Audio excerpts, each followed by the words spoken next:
And we're live. Welcome, everyone, to another episode of the Indie Spotlight, where we take a look at some awesome creators in the indie community and at the projects that they have working on. So today, we're joined by one great creator. My name is Michael. I'm one of the Wicked co-founders.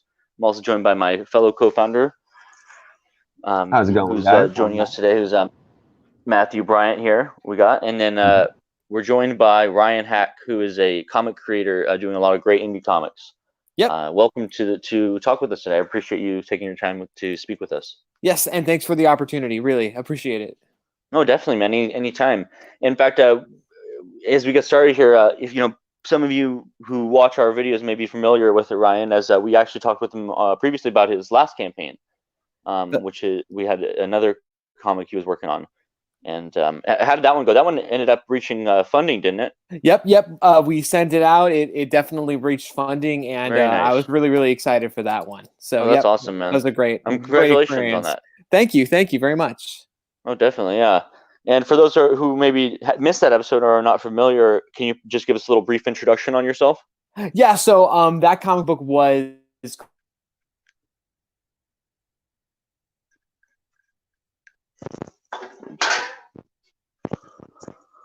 with this. Matt, are you having some issues as well?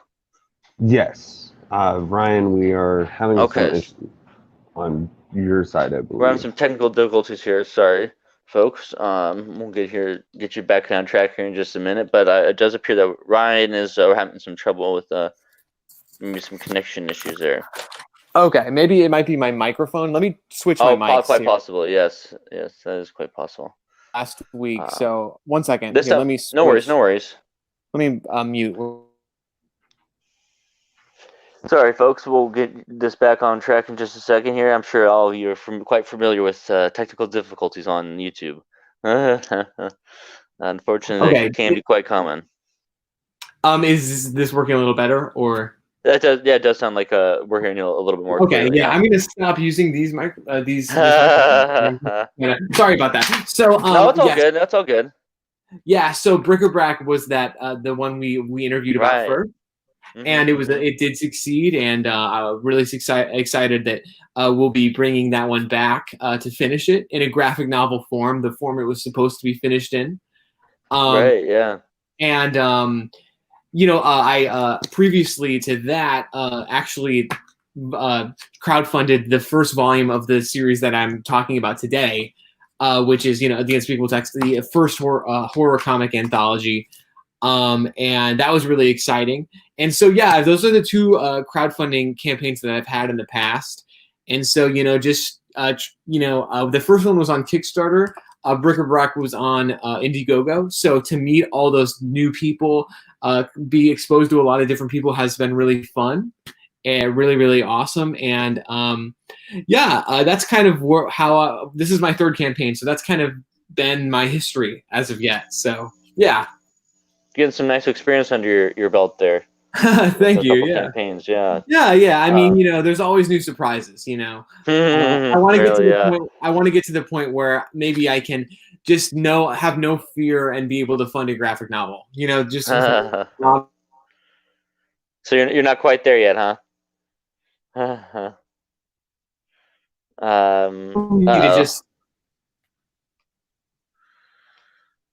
Yeah. What's up, man?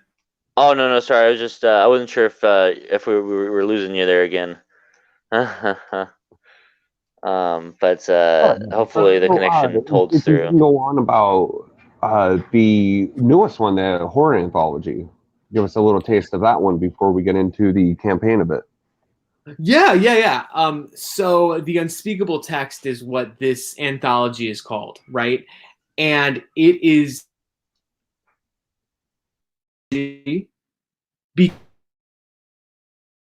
written by myself, and that's one of the things that's very unique about it is that in other anthologies, perhaps it would be written by several different artists, drawn by obviously several different artists as well. But with this series, the concept was to just kind of create a thread. You know, and I think one of the reasons why anthologies, to me at least, have been kind of, you know, they're kind of a mixed bag is because there's so many stories that feel disconnected. And my goal and my attempt, especially with a horror comic anthology, was to make something that felt connected.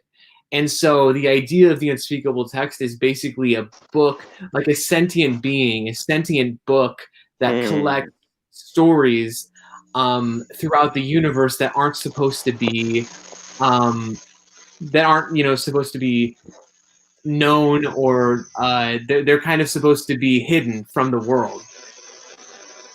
This kind of like the secret tomes or something, you know, ancient kind of forbidden knowledge. Yeah, it's a little inspired by the Gene Colan, maybe Tomb of Dracula, for example. Is a huge inspiration to me in terms of kind of like formulating the tone of the series, but also Twilight Zone. These sorts of, not necessarily horror, but it's just suspense, and it's not like a lot of gore or anything, or there's not serial killers. There's kind of more concept-driven stories, and it's suspense horror, concept-driven stories essentially. I mean, I think that's probably the best description I can give you, because again, it's not like too Lovecraftian, or it's not, people chasing after other people with knives or anything like that. It is definitely it's just a suspense-driven anthology, and I love writing the stories, and so that's where the kind of concept behind it came about, I guess, is to answer your question. No, that's really interesting. Yeah, it's cool that you're kind of doing an anthology series. I haven't really seen too many other people doing something like that. Yeah. There is, I've seen some Lovecraftian ones. Actually, I think there's one funding on a friend of mine, I guess, Russell Nolte, is funding one that's Lovecraftian. Oh, really? Oh, interesting. Yes, but I think that this is just a little different. And again, those stories are written by multiple people, which is just a different thing that he's aiming for. And this is something that I'm aiming for, is kind of a different experience. Maybe if they're all written by the same person, it feels a little bit more connected. But, I think it works either way in an anthology, because, again, you're just getting a lot of different tastes, a lot of different stories. And so, yeah, it's a very interesting kind of thing. With the first volume, they were all self-contained stories, and with this one, they are too. But if you've looked at the campaign, you can also see there is a portion of a graphic novel inside this volume. I kind of went crazy on one of the stories, and my limit is usually from 4 to 11 pages for these stories, because they're short stories, right? And so we went a little crazy, and so I ended up writing a 60 to 70 page graphic novel. No, wow. And so we've been putting that graphic novel in, and it's going to be in the subsequent. So 20 pages of it is going to be in this book, and then the subsequent volumes will have the rest. Yep. Oh, nice. And probably another 20, so potentially 2 or 3 more volumes to kind of complete the graphic novel. Yes, yeah, probably another one, and then we might have our own little campaign to fund, like a small print run of the graphic novel. Yeah, so we thought it would be something unique and interesting, and since it's based in the Unspeakable Text universe, I just thought, why not? It has great art, and it has a great story, and yeah. Speaking of that actually brings me to my next question, which is, a lot of these, as you said, are standalone stories.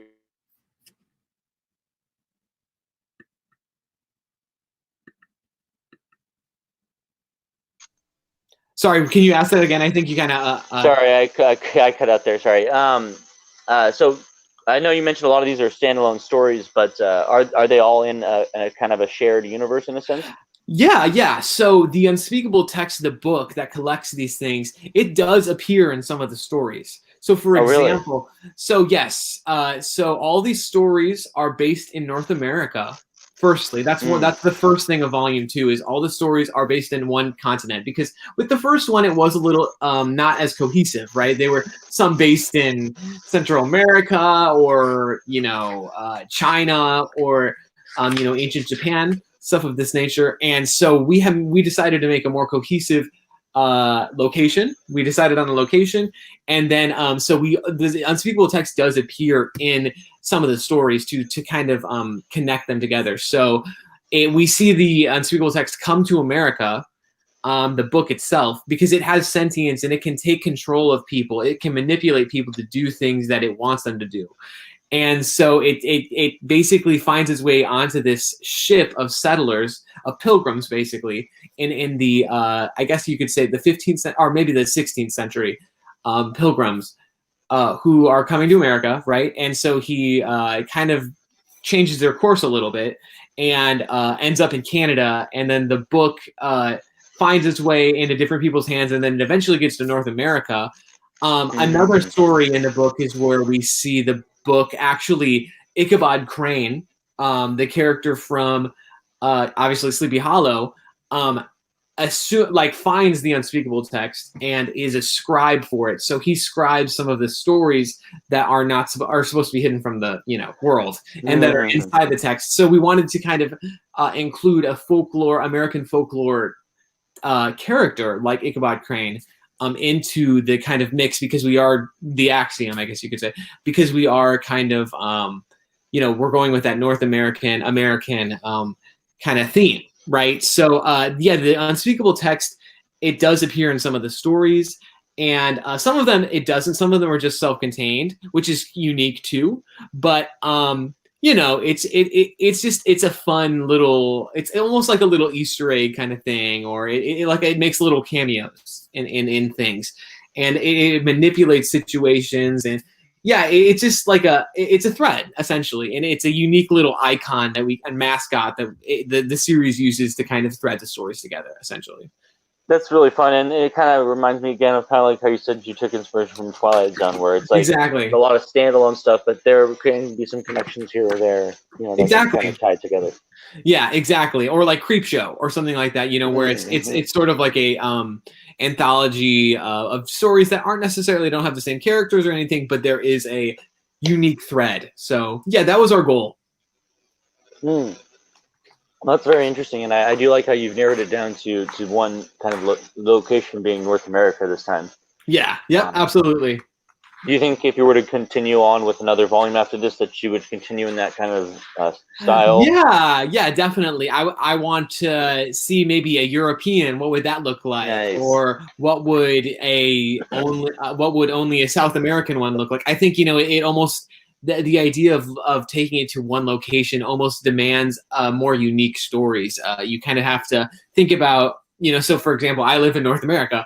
Well, I would love to learn more about South America and maybe just try to find, some of the myths and legends that live there. What could we do with those kind of stories, And so it's just there's so much you can do. Like I never stop thinking about stories for this series. Whereas with Bric-a-Brac, it is a self-contained story.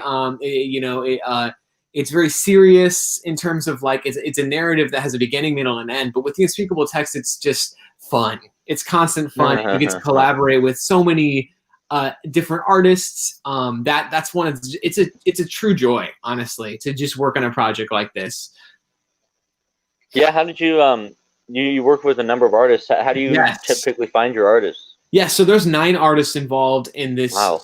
There's a lot. 9 artists, and so 8 of them are drawing the short comic stories, and then one of them obviously is drawing the graphic novel My Friend Magin. And then I wrote, obviously, the other prose stories. But, I found these artists through ArtStation. And basically just going through ArtStation or Instagram or some of these, art websites and just saying, hey, I have this script. I really like your art, and I think it would work for this script. Would you want to collaborate with me? Obviously, if we get the book published and it successfully funds, I'll send you some comps, and it'll be really fun. And, that's people really, really love that. And, for some of these people, it's their very first published work. So, it's very, very exciting. Or, some of these people, they have day jobs, obviously, but they just do comic books for fun. And, it really revitalizes their love for comic books. And I just think it's a great thing to do. It's so fun to be able to reach out to people who, you know, comic books are their true passion in life, and whether they work on them or not full time, they just, it's same with me. I mean, I'm going to college right now, so, you know, it's not my full-time gig, it's a hobby. So it's just such a fun thing to do. And another reason why I did the short stories is because when you ask an artist to work on a year commitment, so let's say you want to ask an artist to work on a graphic novel, it's a true commitment. And day in and day out, you're going to have to be committed to something like that. And when it's a short 3 to 11 page story that might take maybe 2 months to complete, it's a lot more fun, frankly. And I think that that's what I really enjoyed. And that's how I actually got a lot of artists to really agree to work on a story like this, is because the stories are so short and so fun, and they have a kind of like a twist ending or a satisfying ending that's very, I guess, maybe common in a lot of the stories. They just have a very satisfying ending, I think. I think that that's really what attracted a lot of people to say, yeah, sure, I'm going to do this. A short story, a fun collaboration, a good script. That's how I pretty much found a lot of the artists. Yeah, it seems like a nice way to do it. You know, like you said, it's not a huge commitment, and you get to kind of do something fun and different. Exactly, and I always take their input, and I never, you know, if they don't want to follow the script. So, for example, in the last volume, or even in this volume, it happens in every volume, I guess, I write a 3-page story, and it becomes an 11-page story. So that process is so unique, and it's so interesting to see the artist, because I'm always trying to consolidate with these stories. I'm always trying to say, okay, well, I don't want to put too much work on this guy because obviously he's doing this for free and we're just collaborating and he's only getting comps in return. So I try to make it very small and very, very fun. But, you know, they want to take it to new lengths. They want to take it to a new level. And I love when that happens. It's so fun. And they always knock out of the park. And so it's just a pleasure to work on a series like this. No, that's really amazing. And actually, in just a few minutes, I think we'll go ahead and pull up the campaign so we can start taking a look at the page and some of the art and stuff. Yeah, yeah. But I was curious, you know, is there anything you look for when you're looking for artists? You know, yeah, definitely. I feel like I have a pretty good eye for artists at this point because I've seen so many, and I know, you know, okay, that person can probably tell a good story. And honestly, it's fun to see like people who, you know, you might be a little like, maybe they're pretty good, but maybe they're not going to be able to tell this story, and then they just completely knock it out of the park. That is like one of the funnest things to see. You know, someone you know, who maybe doesn't have all the most confidence in their work, and maybe they only have, like, let's say on ArtStation, have one little page of sequential, or maybe it's not even sequential. But for some reason, I'm just like, I see this could be a story. I see this person drawing a really great story, and I'm reaching out to them, and they agree, and it becomes a great story. I can think of about 10 examples in the series that has happened with. So it's just really fun, really, really fun. Yeah, and I can't wait until we get to volume 4 and we have, you know, what is it, 40 stories, you know, 40 artists, 40 individual people, you know, who got to bring their talents to the table for this little book. And I just love that idea. You know, it's a pleasure. It really is. Yeah, something that can keep growing. Yeah, it's fun to just give artists a chance to get published, because that's all anyone's ever looking for, is someone to say, hey, I want you to be a part of my anthology. Like, I feel like that would make someone's day, you know, and that's just such a beautiful, beautiful thing. And so, you know, I want to give people that opportunity.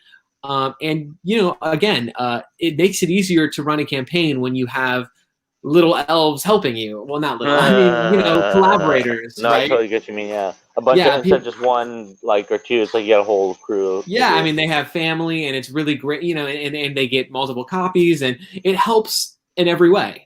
So just being able to collaborate with so many different people is just such a blessing. Rewarding, really. Rewarding, exactly. It's been, you know, being away from it for a while and doing an individual project with one artist and then coming back to it, it's just reinvigorated me. It's like, wow. Oh, that's cool, man. Yeah. Not to say that the other one was different. It's just a very focused, right? So yeah. So you know, it must be fun because, you know, I always love getting new art back from comics, or from my artists rather, and so, when you're working with so many people, it's like it must just be so exciting, just be always getting new stuff. Yeah, there is always new stuff. Yeah, like one morning you awesome. wake up and someone's like, "Here's a new page," and then 2 hours later, another artist gives you a new page, and it's like this book is really coming together. And wow, that's when you know you have great. a new volume. It's like, okay, we have way too many stories that are on my hard drive. We need to do this now.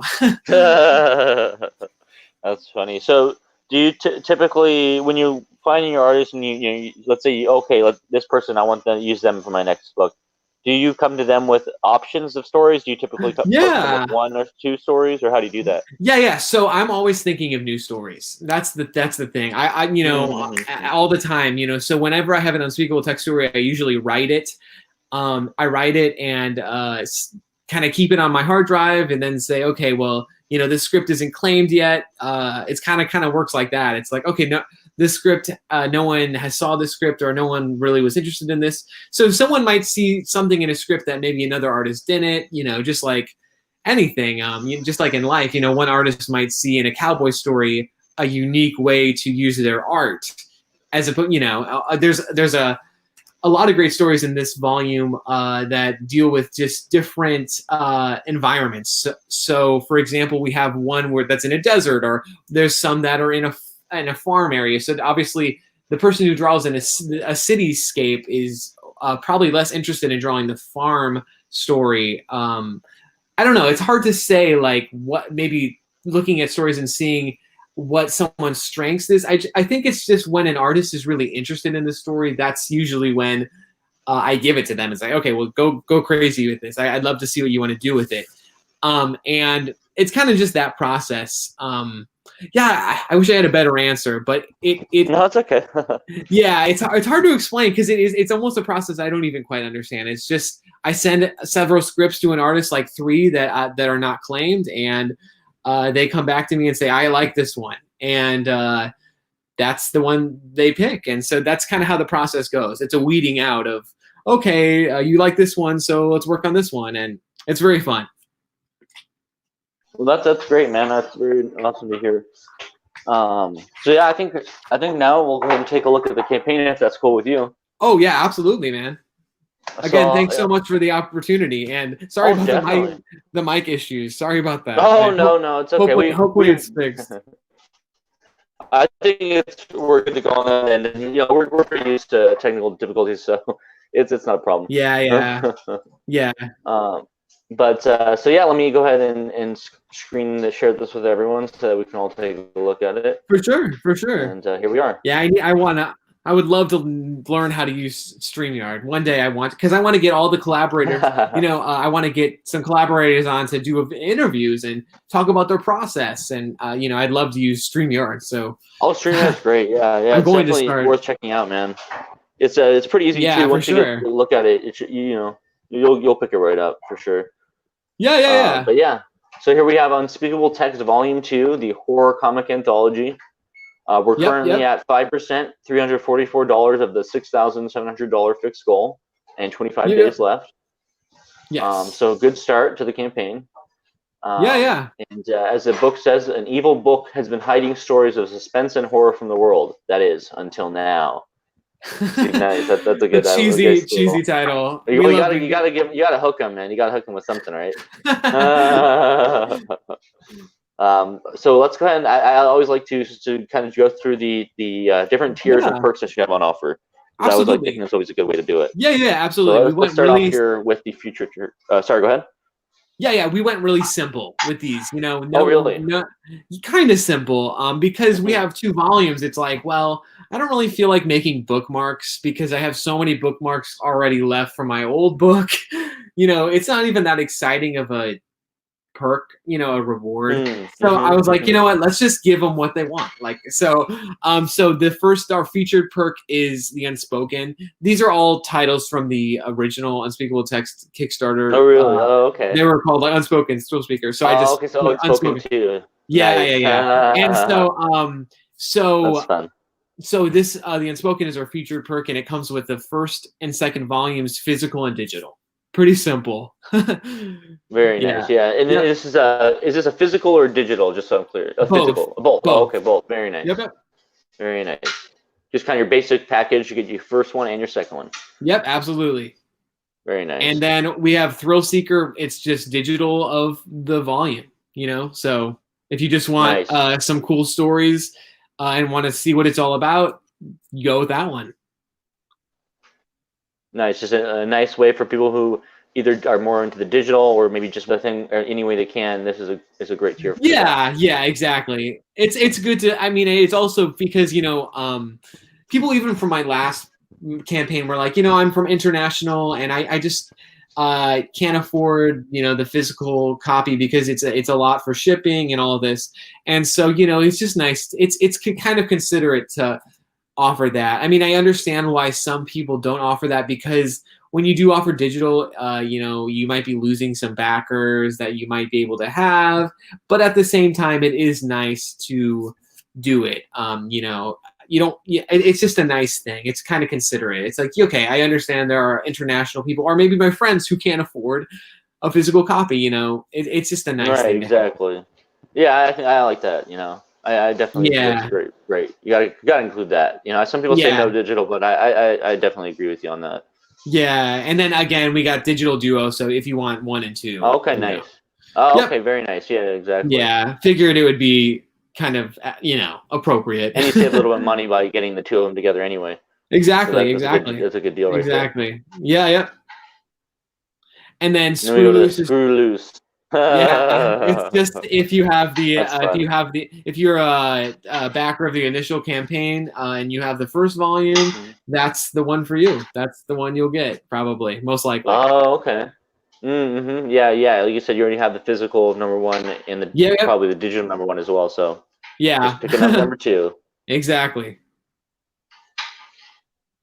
Then we got the next one. Ryan's catalog. Can you tell us about this is all my stories, all my books. So you get every single digital copy of one of my books and every single physical copy of one of my books. Oh, that's cool, man. So yeah, that's a really cool package, I think, because I have a lot of copies of the old book left, and we're actually doing a reprinting of the first volume with extra sketches in the back and a lost episode in the story that's not completely finished, but it's finished to the point where you can tell what's going on. So we're thinking of including it because it was supposed to be included in the first one, but it just couldn't get done. So we're thinking of including that, but the reprinting of the first volume will have some extra goodies in the back. Oh, that's exciting, man. Yeah, it is exciting because I only have 1 copy of it left, so it would be really? nice to have a reprinting. Yeah, I guess it's about time for that, isn't it? Yeah, it is. I've never done a reprinting, so it is weird. Oh, that's interesting. Yeah, that'll be a big step for you. Yeah. Yeah, it's different, but yeah, definitely interesting. So. Before we move on to the next chair, I just wanted to say we're starting to see a little bit of the art from the new anthology on the left. One of the stories here. Yep. Who's the artist on this one? So this is my friend Andrew Anthony. He actually drew a story in the original Unspeakable Text Volume 1, so he's a veteran. And this is the story I was talking about where the Unspeakable Text basically finds itself on this ship that is traveling from Europe to the United States. And these 2 sailors find it. And while they're scraping barnacles off the side of the ship. And it basically takes control of the captain and all of the people on the ship. And it's just an example of how powerful the Unspeakable Text is. As a sentient being, it assumes control of these people and basically tells them where it wants them to go. So yeah, it's just kind of to illustrate the power of the Unspeakable Text itself. I want to show people. I love that like you said, I love that through line. Yeah, exactly. I love it too. And again, with the Ichabod Crane story too, you see Ichabod Crane going a little crazy, kind of doing things that are very uncharacteristic of who we know him to be. Obviously, kind of like a coward. And so, and it's just a very interesting kind of thread. I love bringing the Unspeakable Text into things. It's a very cool opportunity to kind of change the story in ways that maybe with the self-contained story is a little harder, right? Because you're trying to just tell a very compelling story. But with these, it's almost like there's a continuing thread, and it's very nice. Right, and you can kind of pick up story elements that were built upon in the earlier stories and carry them through, and Exactly, there's a lot of opportunities exactly, to play with exactly. stuff. Yeah. Well, that's Mhm. awesome, man. That's really cool. And in fact, as you can see, the book there is on the left. They found it washed up to side of the boat. It looks like. Yep, they do. Yeah. Unluckily And for Andrew, them. yes, unluckily for them. Yeah, and as you can see, the captain, as you look into it, he is just completely consumed by whatever it has to say. Yeah. Well, Yeah. that's awesome, man. So Yeah, as you Andrew. said, you're kind of keeping it bare bones this time, just kind of getting the book out there, really, and just focusing on creating this awesome story. It sounds like. Yeah, focusing on the stories. We're not going to go crazy with any, extra perks like T-shirts or, I think that gets in the way. I mean, and there's a lot of my artists draw digitally.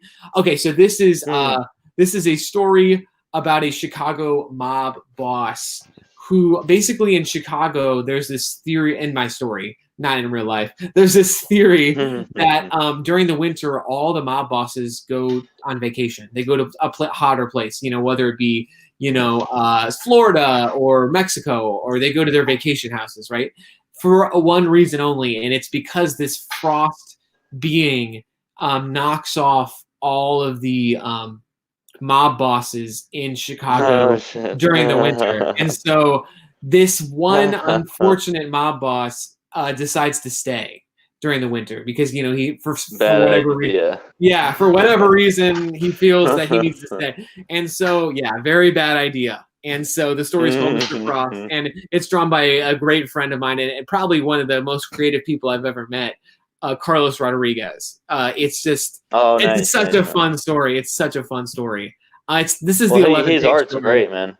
Yeah, he is. He, as you can see, it's so detailed and unique, and the way he draws the monster is just awesome. So very, very cool. Oh, I know. Yeah, the art is has so much energy. I love the energy to it. Yeah, definitely.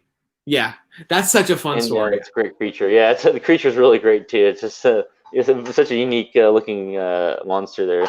Yeah, it kind of reminds me a little bit of Pan's Labyrinth, but also I could totally see that. Yeah. Yeah, the character from Pan's Labyrinth, but maybe with a little Incredible Hulk mixed. I don't know.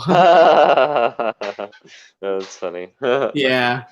And then moving down, we see another example of some of the art in the book here. Yeah. This is what story is this from? This is from a story called Ben Tomb. It's about this man who cannot look backwards because he is haunted by spirits. So if he looks backwards, he dies. So his entire life, he's had to travel north. Or south, rather. South. Wow. So he's had to travel south. So this is him on his journey to basically try to find some solace. And so he goes to this, and so we see him in this scene where he's in a desert. And for his entire life, like he lived in Canada and he only looked north, and he had this whole home that he constructed where he could only look north. But in this story, he decides to go out into the world and try to see if he can solve this issue, try to find someone who can help him solve this issue of his, him not being able to look backwards. And so it's a very interesting story. I absolutely love it. And Jared has been a great friend of mine. And so I was really happy. This story has gone through multiple drafts. I mean, I think I wrote it in 2017 and gave it to him. And so it's come a long way. And I'm so excited to bring it to this. It's so perfect for this. And I wrote it even before I knew what the Unspeakable Text was, what any of it had to do. This was before 2019. I mean, this was 2 years before I even launched the campaign for the initial one. So it's just funny how all these things connect. It's almost like I was thinking about the Unspeakable Text even before I knew about it. So that's wild. This was one of those stories that I love that idea. Because you always think, we have our eyes they're facing forward, and you can never truly look backwards with your eyes. So I kind of came up with this concept of like, what if you could just not look back at all? What if, even if you looked into a mirror and looked back, you would die? Or, what does that look like? And so that's where this story came from. Yeah. And so I have to add, on it, he has these these black things near his eyes. Are they trying to prevent him from looking back then? Yeah, they're blinders. They're like horse blinders. Okay, yeah. Yes. That's really interesting. Yep. That's a cool concept, man. And I like that it finally made its way back into the anthology after all these years. Yep, absolutely. That's very nice. And this And then story, on his next set here. yeah. This story is a story by my friend Bobby Sassone. And so we basically, this is another old story. I wrote it in high school, and it's about a math teacher who his students are having problems with a specific math problem, and because the problem doesn't make sense, and logically it doesn't make sense. I forget what it is specifically, but the numbers don't add up, and it's like third grade, so it's clearly wrong. It's irregular, and so basically the teacher, for some reason, he feels connected to the characters in the word problem, and he feels, he is compelled to try to help them out and try to solve their problem, because clearly the problem is wrong, and so he's going to try to write them out of that problem. And so he basically writes himself into the story so he can help them. And so he goes into this word problem universe. And it's one of the funnest stories I've ever written. I love, and I've always wanted to bring it to a comic book, and it's just amazing how I've been able to do it with Bobby, and it's just been a pleasure, truly, to do that and bring it to life. And I absolutely love the story, and I can't really tell you what goes on because it's so fun. But yeah, you get to see math problem characters. Like, what do they look like? What? Because you always imagine, in math problems, like Bobby went to the store and bought this, blah blah blah blah blah. But who is Bobby? Who are these people? That's funny, man. So he meets these people, and they're troubled. They're not, because they live in a very, very shallow world. So it's very, so it's a very interesting story. That's that is a fun one, man.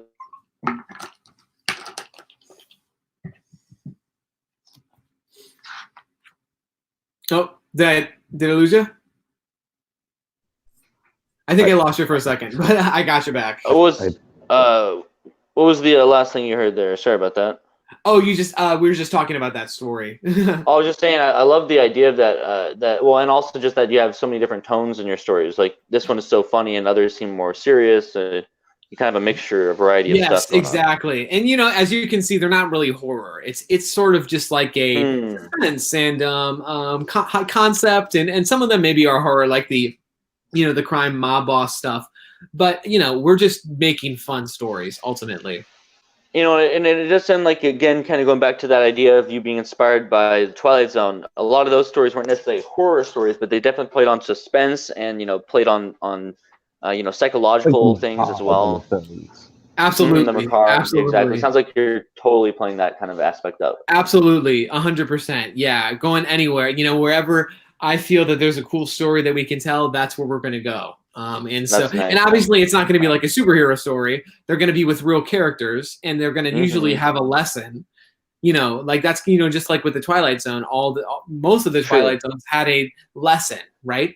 And so the same thing goes for these stories. They have kind of a moral, there's not really a moral ambiguity. Either it's like, oh, okay, the character really shouldn't have done that. He shouldn't have wrote to those characters because it kind of screwed his life up, because now, or he screwed their lives up because he wrote in this specific thing that, killed them and their math problem and blah, blah, blah. Or, in any of the stories, you can kind of look at the main character and say, did they make the right decision? Did they make the wrong decision?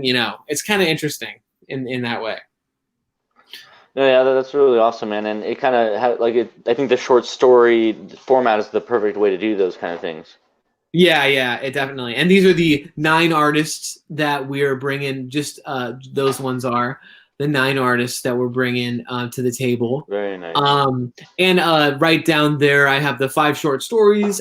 There, I have a little link to one of them, but it's just a video. So, but it's like a podcast. But so those stories.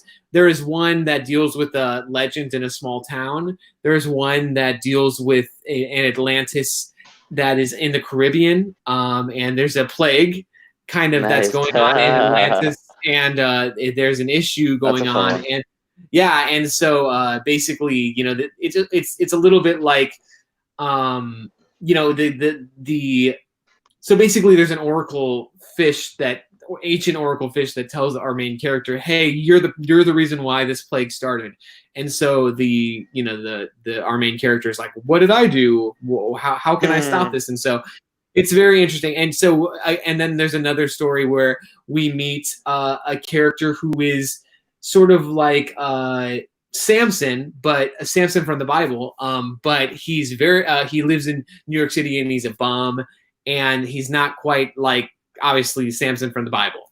There's a lot of different, so it's just a lot of unique stories that I just find. I love writing prose, and I started writing in 2020. My goal was to write prose for at least an hour every day, and so this is the that is the kind of, I try to read more too, obviously, because you can't really write prose without reading it. But that is basically the product of these 5 stories are the product of my experiments in prose. And hey, if they're amazing, that's great. I mean, obviously, I'm a beginner in prose, so they're not going to be amazing. But the goal of the Unspeakable Text is just to make you think and to be entertained. We're not trying to make perfect stories, We're trying to make stories that are fun and exciting and cool and interesting. And hopefully people will be able to connect with not only just the comics, but also the prose stories as well. Oh yeah. I'm really trying to go and if I like the stories, hopefully they will too, because that's how I feel about it. If it's like what Stan Lee said, right? It's like, I write stories that I myself would like, and then he would know that other people would like them too. So it's just that kind of thing. Yeah, that's a pretty smart way to do it. Yeah, I always feel like that trusting your instinct and your gut with that is a good way to do that, because other people will follow it. As you said, other people who like it will find that project and connect with it. Absolutely, man. And so this, and I talked to you about the graphic novel, and so this is the graphic novel, the Akashic. The Akashic. I was wondering Records. what this was. Okay. So this is the graphic novel. Very nice. Yep. It's called the Akashic Records, and it is me and my friend Imagine, and it is about in New York City. There are these basically. So this is our main character. There are basically these people. There's these really, really rich people who own companies, and some of them have a lot of karma, because let's say like one of them, our main character, his business, he deals in pharmaceuticals, so he has karma because of that, just because deals that he's made, or maybe let's say his product, it has bad effects on people and he's refused to take it off the market because it's made him so much money, or all this different, or there's a lot of different business people who have accumulated karma for bad decisions they've made, or for people they fired, or whatever. And so they become a part of this basically hidden society because of the fact that karma beings come after them and try to kill them. And because of this, try to take their soul, because they've accumulated so much karma that these beings tried to kill them, essentially. And so their only defense against these beings are the weapons that you see our main character holding, these orange kind of made out of this kind of material that basically it's the only thing you can defend yourself against karma with. And they're millions and millions and millions of dollars. They cost a lot of money because it's a resource that's very difficult to acquire. So only the rich can afford them, right? So that's one of the reasons why we follow our character. And so it's just a super interesting story to me. And obviously it demanded 60 pages. It demanded a lot, because there's a lot of a bigger story. It is, and it became bigger and bigger, and it got bigger and bigger and bigger, and it became what it is. And so if you scroll down, there are some pages from the book, and so we meet our character, and in this story, there's certain totems that have luck, and if you're around these luck totems, most of the time you can get away from karma, the karma beings that are trying to kill you. Or obviously if you accumulate enough bullets or of anti-karma weapons, you can kill them, or so it's just a very unique idea I don't think I've ever seen. And so I wanted to kind of bring it into it's action. It has action. It has a lot of there's definitely action in it. There's some serious action, so it's very different from a lot of the Unspeakable Text stories, but yet it still has that core of the Unspeakable Text, where we're trying to make brand new unique stories. just entertaining stuff. No, that's awesome, man. I love the style that you guys are going for, and I definitely like that it's a little more action packed. That's kind of a cool change of pace as well. Add something, Definitely. Kind of spice it up a bit. Yeah, for sure, and more depth to a character, trying to go, just we were trying to see like what could happen, and in the form of, in kind of, I guess, looking at other anthologies. So, for example, let's say an anthology, a prose anthology, it has collected short stories that are horror, and then it might have a half of a horror novel in it. So we kind of wanted to play into that. So, we're going to give you all this good stuff, and then we're going to give you something that will keep you coming back, so that was the idea, so that's cool. And I like how you guys play with the color there as well, with the weapon being the only thing colorized there. Yeah. This is one of the only colored. All the coloring and like the shading. Does your friend do it? Yeah. So this is by a man named Magin Marquez. He's my friend. He's a friend, Magin Marquez, and he is a beast, a total beast. And he did he did the coloring on those. But yes, with the Unspeakable Text, it is black and white mostly. That's just again with the ease of what I was speaking to you about earlier. If you tell an artist, hey, I want you to do a story, and I want it to be colored, and I want it to be all this and this, it gets really difficult after a while. So, having the stories black and white, very simple, it makes it a lot easier. So, and that's very attractive when it's a short story and it's black and white. It's something you can do over the course of a couple weekends, and that's where we accumulate a lot of the stories. And so it's just super fun to see that process happen. And so it also can kind of add to the atmosphere a little bit, and the suspense that you can add with it. Absolutely. No, yeah, black and white, the power of black and white is, and I think there's a lot of great comics that show it, like Sin City, for example, but it's still underappreciated. I think people think that some stories require color that they really don't. True. No, that's a really good point. Yeah. Yeah, so that's pretty much the campaign. I'm going to throw in some more. I just got some art from some other people that are from news stories that I haven't put on, so I'm going to probably put those on too. Just show some people more art. And it's just so fun to accumulate all this art and then put it into this 90-page book. That's totally worth people's time. And again, so much heart and soul has been put into it, No, definitely, man. The book is looking amazing. I love just all the different artists and all the concepts and stories that you have going on. It's a really, like I was saying earlier, it's a really unique piece here that you've got. And I haven't seen anything quite like it. Yeah, thank you, man. I totally appreciate that.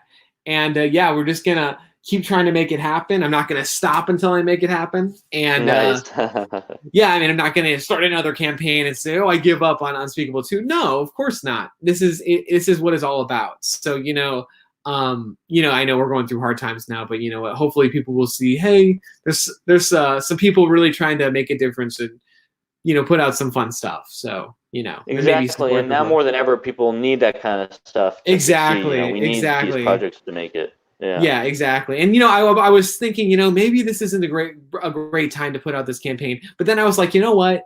It's like how people are reacting to, they put out Christmas lights.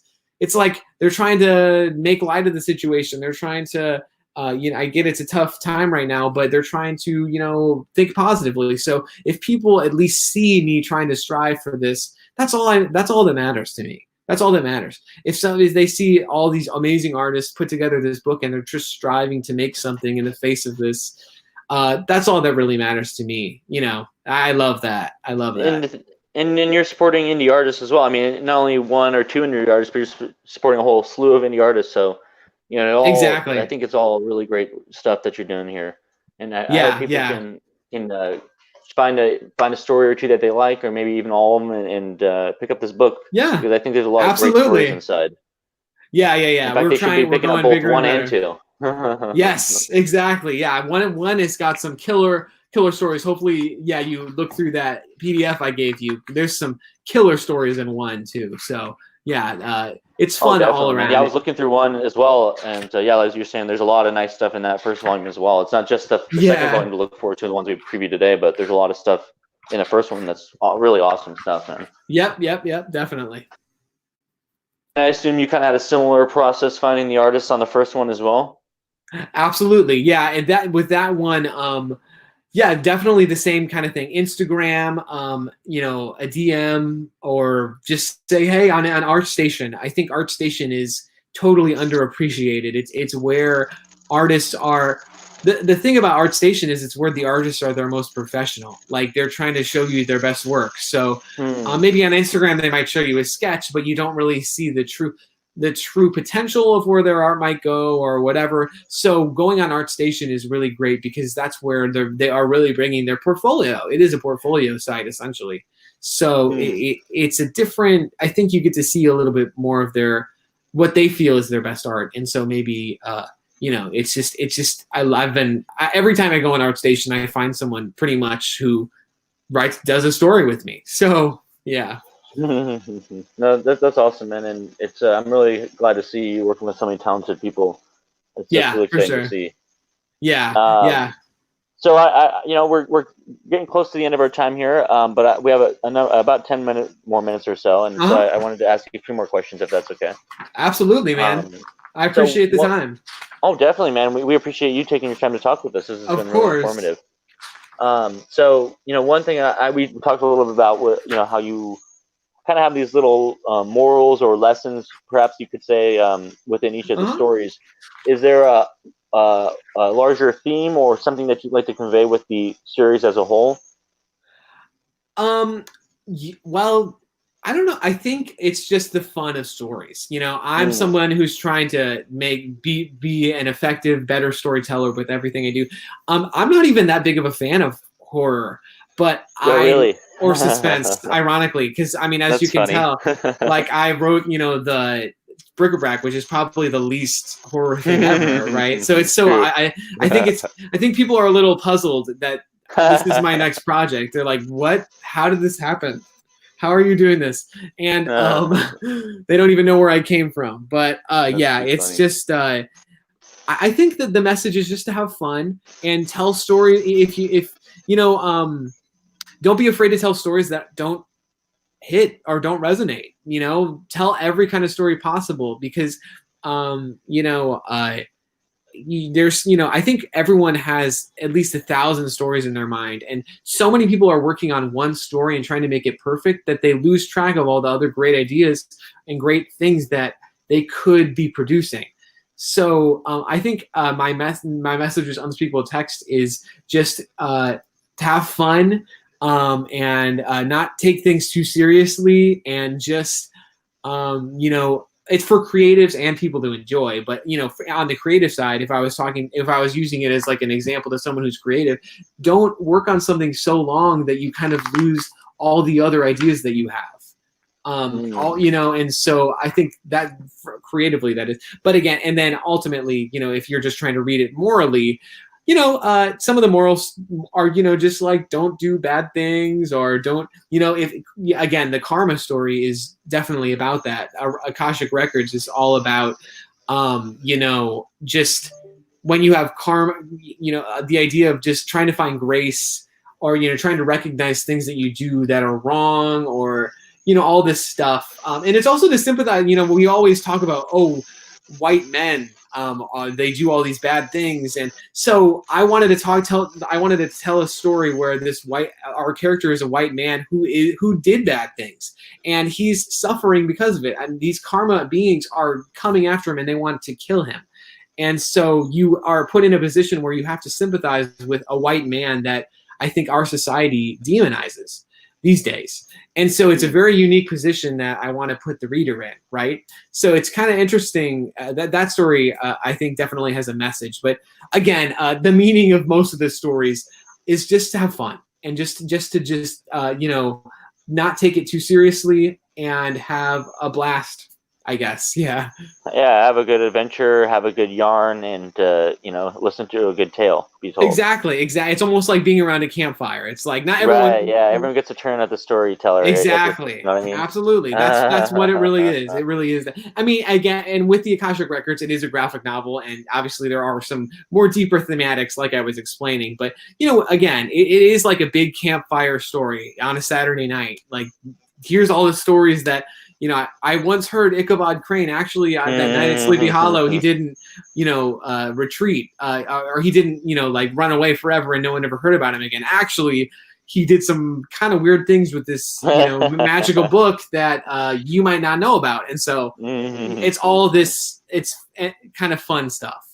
And it goes along with the idea of this unspeakable text being the kind of the underlying truths of the world that we're just not aware of, in a sense. Truths, yeah. So, yeah. So it definitely kind of, I love just the concept as a whole. I think it's great, and I think, like as you said, it can go on for many volumes. It's something that you can keep coming back to. Yep, I'm already starting. Like after Bric-a-Brac ended, I just started writing stories for this, and after the complete Bric-a-Brac happens, I'll continue to write stories for this. It's just it's always there. And so there's always artists who are hungry to collaborate, and I'm always hungry to write new stories. So that's where this comes from. So what can you tell us at this point about the future, what the future holds for Unspeakable Text? Well, I think we're probably going to try to incorporate maybe more sci-fi stories, possibly. Oh, wow, maybe stories based in the future. Just for a little bit. That could be cool, man. That could be really cool, honestly. Yeah, if we have maybe Unspeakable 3 just based in the future. Damn, that's really interesting, that concept as well. Yeah. There is one story in Unspeakable 1 that is based in space, but we maybe again going with a more cohesive feel, just maybe more a sci-fi concept. So it might be a genre this next time that we'll focus on. So like, okay, these cool. are. Yeah, so we'll see. We'll see. There's so much you can play with there. There's like, you can take it in so many different directions. Absolutely. I mean, it's just about the fun of stories, honestly. So yeah. Well, that's awesome, man. I as a storyteller myself and someone who just loves stories, I think that's a great way to honor that love of storytelling. Yeah, exactly. Such a nice way. Yeah. Yep. Well, that's great, man. I definitely think you guys are on your way to meeting your goal, and you've got a lot of great stuff here. So I definitely think people should check it out. Is there anything you want to say to people out there who are maybe considering backing your book? It's a 90-page book. With my last endeavor, it was only a 30-page book, and you're paying pretty much the same price for a book that's has way more stuff, right? So, and like that's I said, awesome. If I could only produce graphic novels that are 90 pages like this, I would, because it's what I love, and I want to give people the most value possible. So you're getting an incredible amount of value with this. There's no doubt about it. Like 90 pages of content, it's a big value. So I would just say that. And every story, I would also say, we really put our heart and soul into, absolutely, to make something entertaining for us and for you. So, yep. That's great, man. And like you said, there's a lot of value to it. You're getting a lot of material for that price. It's definitely something where you're gonna, and not only that, you're not only getting this 90 page. It's 90 pages. So you said, right? Yep, 90 pages. Not only are you getting a 90-page volume 2, but I assume then you're also getting, volume 1, and if you want Bric-a-Brac. So yeah, that's so a if lot you get of comic pages right there, man. It's about 200 comic pages right there. Yeah, that's a good deal right there. Yeah. So that's awesome, man. Well, that's great. I'm super excited about this. I can't wait to see it in print, and I'll probably be picking up a couple copies for myself because I missed out on the first campaign. Thank you so much, I'll man. definitely have to go. Yeah, definitely, man. I'll definitely be back in that. I love what you got. So.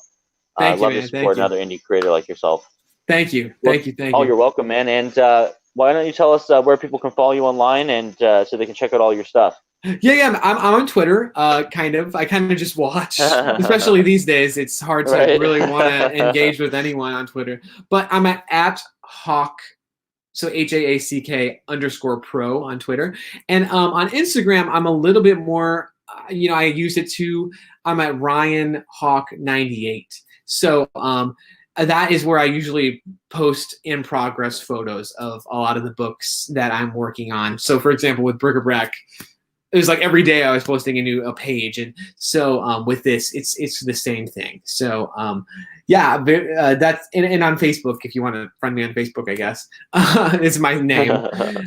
And so yeah, that's where you can find me. I'm not the most active on social media, but around campaign time, you gotta be. So I'll be there. Oh yeah, oh yeah, man. I bet it's a lot of work. It is, but again, last time I was super stressed. This time, you know what? I know we're creating something beautiful, and it's gonna fund if we try hard, or if we just kind of keep going at it. Don't stress ourselves about it. Just it's a very honest piece of work, and I believe that it will be funded. So that's a great way to look at it, man. Let it speak for itself, really. Exactly. Well, that's great, man. And as we wrap up here, I'm going to plug the link one more time just so people can go check it out. Definitely check it out on Indiegogo. And one more thing I wanted to say, we didn't mention it earlier, but if the book funds, it looks like the expected release date is around June. Is that right? Yeah, that's correct, because 75% of the book is complete. In fact, it's probably 80% now. That's awesome, so that's another beautiful thing to backers. You won't have to wait too long because you're not going to be waiting like a year for this. Yeah, no, it's not like that. Even though some of those books look amazing, it's just like, okay, can we get an update where it's actually confirmed? Right. So, and I'm not going to start another campaign before I fulfill the one I just launched. But anyway, So that's great, man. That's great. Yeah, but it will be in probably May. Ultimately, I think it will be out. But yeah, like I said, 80% of it is done currently. So well, that's awesome, man. Well on your way, and not only with the completion, but also on your way to success as well. Yeah, so I definitely wish you much luck for getting that final push done and getting over that hurdle, man. Absolutely, man. If we need to extend, we will do so. That's the beauty of Indiegogo. So, like you said, it's going to get done. It's just going to be a matter of time, really. That's all. Exactly. It's it's an endurance race, is what it is. Yeah. No, that's awesome. Well, thank you again for speaking with us today. I appreciate you taking time out of your schedule. I know you're really busy, and so we appreciate you chatting with us. And everyone in the chat, please go take a look at their campaign. As we said, they got some nice perks. You got a lot of really nice books with a lot of comic to read. So there's a lot of material to dive into. So please take a look at it, and we appreciate you taking your time. We'll see you guys next.